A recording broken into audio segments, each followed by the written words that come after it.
Hello guys! So, for today's video pala guys, ayan, at tayo pumunta ng Bishan. Dahil kukunin natin ang in-order ng amo ko na durian. So, ito na nga guys at sumakay na ako ng bus. So, grabe sobrang init. Kasi yan ay ng oras, mga 4:30 na, pero ang init pa rin niya ay super init. So, ayan na nga guys. Ayan. Ganda ng panahon kahit mainit. Ganda ng ulap. So after nga dyan guys, andito na nga pala ako sa Bishan. Ayan. So ang ganda na ng Singapore. Ayan, hindi na mababasa. Ang ganda na nung kanilang bus stop. Dati hindi ganyan yan eh. So, dahil naka-order na nga sila, so balik kukunin ko lang yung order kasi dumating kasi yung anak ng amo ko galing Australia. So parang na-miss niya yung mga pagkain local ba. Meron ding durian sa Australia pero 'di ba expensive. So na-miss niya ulit kumain. So ayan, kukunin ko na nga. Ito yung unang install. Akala ko dun sa unang install, hindi pala. Ito pala sa pangalawa. So ayan guys, yung durian na tinda nila. Ewan ko kung magkano yan. Depende kasi guys sa klase ng durian. So may patamis, may bitter, at saka matamis, ganyan. So itong isang plastic na ito na durian, yan, ilang piraso lang guys siya na. So binayaran ko siya ng $59. So almost 2,000 plus, mga 2,500 siguro sa pera natin yan. So next station guys, tayo ay nandito sa may Bright Hill MRT. Kasi nga, sabi nila, nag-order daw din sila ng satay. So, parang yun? Parang barbecue ba sa atin yun? So, nag-order sila. So, ngayon, nag-MRT na lang ako kasi isang stop lang naman, nandun na din ako. So, ayan, pababa na ako. Ito guys, bagong MRT dito. Bali, brown yung kulay niya. Yan, dito siya sa may Bright Hill. So, isang stop lang naman papunta doon sa pinag-orderan nila ng satay. So ayan guys, ayun, na-miss ko nga yung bus kasi ang bagal ko.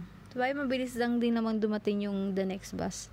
So ayan, nag-intay-intay ako. Ayan, wala masyadong tao pag ganito.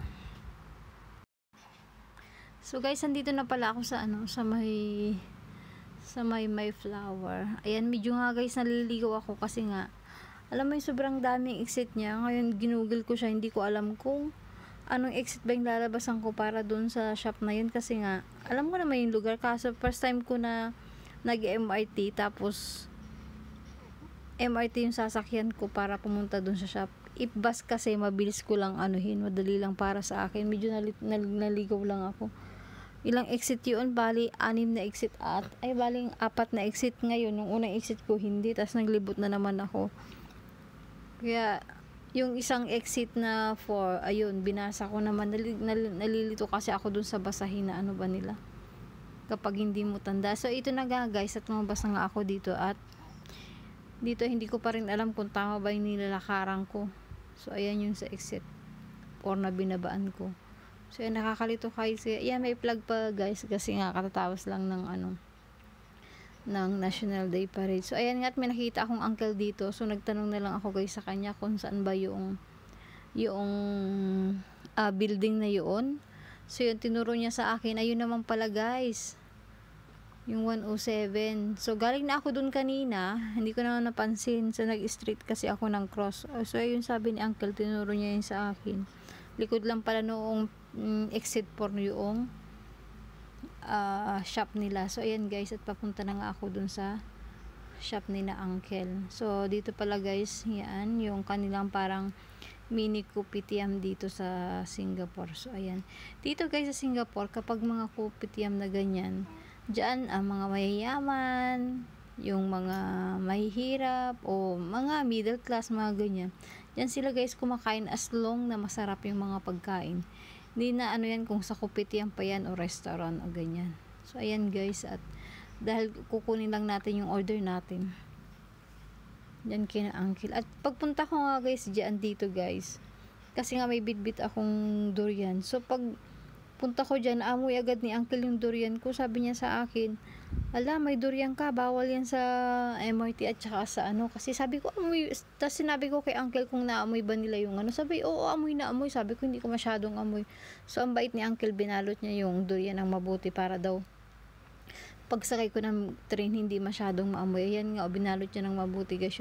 Doon pa yung aking ano, mga inik-inik. Ayan. Kasi nga dito guys, ang durian bawal sa train at saka bus kasi nga 'di ba strong yung amoy niya, so kailangan talagang seal na seal yung balot ng durian para hindi talaga siya mangamoy. So yan na nga guys, at ano, yung kaninang plastic guys, di ko na masyadong na ano, yung plastic kanina yun yung sa atin na inorder ko. At ayan na nga guys, at syempre pauwi na tayo, yan, lalakad na ulit.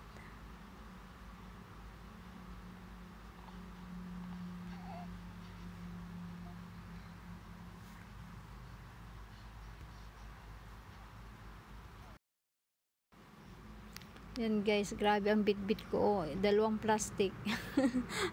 Sige lang, video-video lang kahit hirap, pero ang bigat niya guys. Wala kasi akong dalang bag, kaya ako din ang may kasalanan. Ayan.